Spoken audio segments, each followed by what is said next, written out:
It's Miss Asano, and Emily and I are up here visiting Cody. And while we were up here, we noticed a cute little lizard, which reminded us of a fun story we thought we'd share with you for Writer's Workshop today. Hi, boys and girls. Miss Asano wanted me to introduce you to our story for Writer's Workshop today.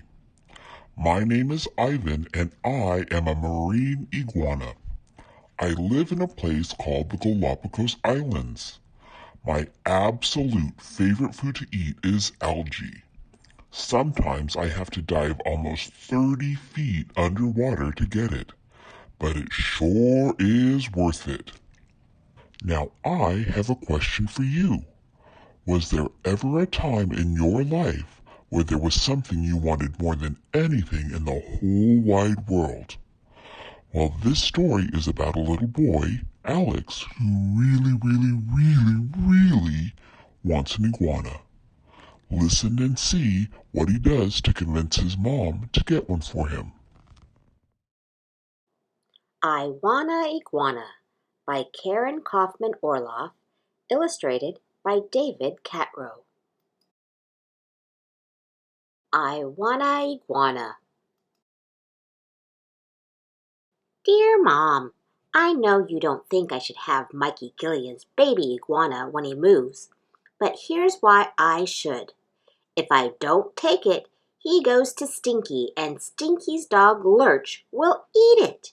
You don't want that to happen, do you? Signed, your sensitive son, Alex. Dear Alex, I'm glad you're so compassionate, but I doubt that Stinky's mother will let Lurch get into the iguana's cage. Nice try, though. Love, Mom. Dear Mom, did you know that iguanas are really quiet? And they're cute, too. I think they're much cuter than hamsters. See? Love, your adorable son, Alex. Dear Alex, tarantulas are quiet, too, but I wouldn't want one as a pet. By the way, that iguana of Mikey's is uglier than Godzilla. Just thought I'd mention it. Love, Mom. Dear Mom, you would never even have to see the iguana. I'll keep his cage in my room on the dresser, next to my soccer trophies. Plus, he's so small, I'll bet you'll never even know he's there. Love and a zillion and one kisses, Alex. Dear Alex, iguanas can grow to be over 6 feet long. You won't have enough space in your whole room, much less on your dresser, with or without your trophies. Love, Mom. Dear Mom, it takes 15 years for an iguana to get that big. Mikey told me. I'll be married by then and probably living in my own house. Love, your smart and mature kid, Alex. Dear Alex, how are you going to get a girl to marry you when you own a 6-foot-long reptile? Love, your concerned mother. Dear Mom, forget the girl. I need a new friend now. This iguana can be the brother I've always wanted. Love, your lonely child, Alex. Dear Alex, you have a brother. Love, Mom. Dear Mom, I know I have a brother, but he's just a baby. What fun is that? If I had an iguana, I could teach it tricks and things. Ethan doesn't do tricks. He just burps and poops. Love, grossed out Alex. Dear Alex, how do I know you're ready for a pet? Remember what happened when you took home the class fish? Love, Mom. Dear Mom, if I knew the fish was going to jump into the spaghetti sauce, I never would have taken the cover off the jar. Love, your son who has learned his lesson. P.S. Iguanas don't like spaghetti. Dear Alex, let's say I let you have the iguana on a trial basis. What exactly would you do to take care of it? Love, Mom. Dear Mom, I would feed him every day. He eats lettuce. And I would make sure he had enough water. And I would clean his cage when it got messy. Love, Responsible Alex. P.S. What's a trial basis? Dear Alex, a trial basis means Dad and I see how well you take care of him for a week or two before we decide if you can have him forever. Remember, Stinky and Lurch are waiting. Love, Mom. P.S.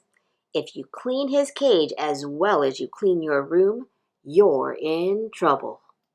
Dear Mom, I'll really try to clean my room and the iguana's cage. Also, listen to this.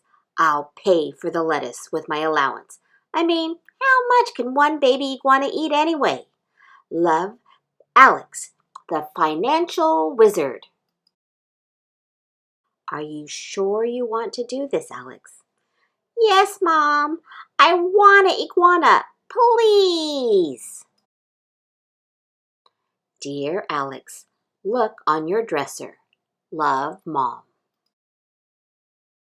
Yes! Thank you! Thank you! The end. So for Writer's Workshop today, I want you to write a letter to someone to try and convince them to do something. You could write to your mom or your dad, a brother or a sister, your grandparents, or maybe your teacher. You could even write a letter to the president. What do you feel strongly about? Do you want a new pet? Do you want everyone to stop littering and pick up trash? Maybe you'd like a new brother or sister. You decide. I can't wait to see what you write about. See you later, boys and girls, and thanks for letting me talk to the students, Miss Asano. Anytime, Ivan. Thanks for stopping by. So, boys and girls, your writing paper today looks a little different. You are going to be writing a letter. When you write a letter, you always start with a greeting. Dear, and then the person's name. I wrote, Dear Mom. Then, right here, you're going to ask them nicely what you want to persuade them to do. Remember, you're not ordering them around, just gently trying to get them to agree with you. You could write, Would you please get me an iguana? Or, Would you please stop littering and pick up your trash? Would you please take me to get some ice cream? There are a lot of different things that you could ask for. This next section is very important. Try to write 2 reasons why the person you're writing to should do what you're asking. Remember, saying, because I want it, is not a good reason. Think about what Alex talked about. He said he didn't want the iguana to get eaten by Stinky. And then he said he wanted a brother, even though he already had one. And then he said he'd take good care of it by cleaning out the cage and feeding it every day. He had some great reasons. So really think about what would persuade the person you're writing to listen to you. When you're done writing your letter and you've filled everything out, you need to sign it at the bottom. You want to sign it using either the word from or love. And then you want a comma at the end. Remember, you don't want both from and love, just one of them. In the story, Alex had a lot of fun ways to end his letter. Maybe you could think of something fun too. Emily, Cody, and I can't wait to see what you come up with. Cody's always trying to persuade me to get him some more carrots. Oh, here he comes. Bye, boys and girls. See you later.